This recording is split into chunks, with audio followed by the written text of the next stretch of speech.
বাড়িতে ফল রয়েছে আর সেই ফলগুলো খাওয়াই হচ্ছে না। আসলে লেবু খেতে আমার মেয়ে চাইছে না, এখন একটু কলাটাই ভালো খাচ্ছে। আর এই পেয়ারাগুলো আমার মেয়ে তো কামড়ে কামড়ে ফেলে দেয়, এর জন্যই তাকে আর দিই না। তো পেয়ারাগুলো খাবো খাবো করে খাওয়া হয়নি, এর জন্যই প্যাকেটে থাকতে থাকতে পেকে গেছে। এখন করব আমি পেয়ারাগুলোকে মাখা। আর পাকা পেয়ারা মাখা কেমন খেতে হয় সেটা আমি জানি না, এর জন্যই আজকে মেখে খাবো আর জানবো কেমন লাগে। এর জন্যই পেয়ারাগুলোকে সুন্দরভাবে ধুয়ে নিয়েছি। দুটো পেয়ারা রয়েছে, দুটোকেই মাখাবো। আর এখন হয়ে গেছে টাইম আমার বরের বাড়ি আসার, এর জন্যই তাকে একটু সারপ্রাইজ দেবো একটু মাখা করে, কারণ সে একটু মাখা খেতে ভীষণ পছন্দ করে।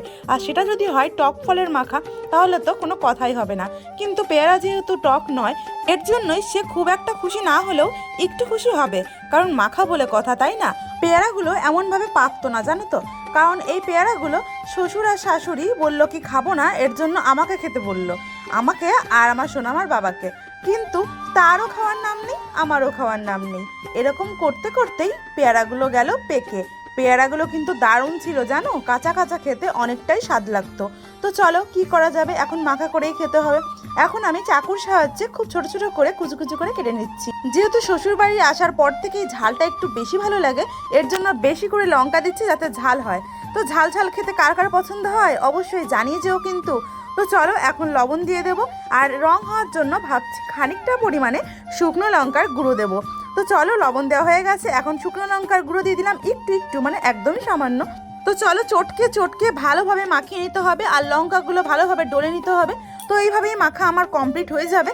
এর মধ্যে আর কিছুই দেবো না, ভেবেছিলাম বিট লবণ দেবো, যেহেতু সাদা লবণটা দিয়েছি এর জন্য বিট লবণটা না দিলেও চলবে, দিলে একটু ভালো হয়। চলো আমি না দিয়েই মাখা করছি, কেমন লাগে খেতে সেটা তোমাদের খেয়ে জানাচ্ছি। তো খেতে কিন্তু বেশ ভালোই লাগছে, কিন্তু লবণে কম হয়েছে, আর লবণেই তো স্বাদ, তাই না? লবণে যদি কম হয় তাহলে কি আর স্বাদ লাগে?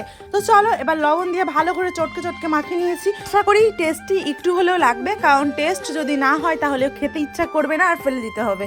তো চলো আমি এভাবে মাখিয়ে মাখিয়ে নিয়ে আবারও খেয়ে টেস্ট করলাম, তো বেশ ভালোই হয়েছে। আর এটা যদি কাঁচা পেয়ারা হতো তাহলে কিন্তু আরও ভালো লাগতো। এখানে আমি জ্যাঠামশাইয়ের কাছ থেকে নিয়ে এসেছি তেঁতুল, আর এটা পাকা তেঁতুল ছিল, সেই পাকা তেঁতুল চটকে চটকে আমরা খাচ্ছি পেয়ারা দিয়ে। আর আমরা যেহেতু টক লাভার সেহেতু আমাদের টক মাখা না হলে বেশ একটা জমে না, এর জন্য টক দিয়ে বেশ জমিয়ে দিলাম।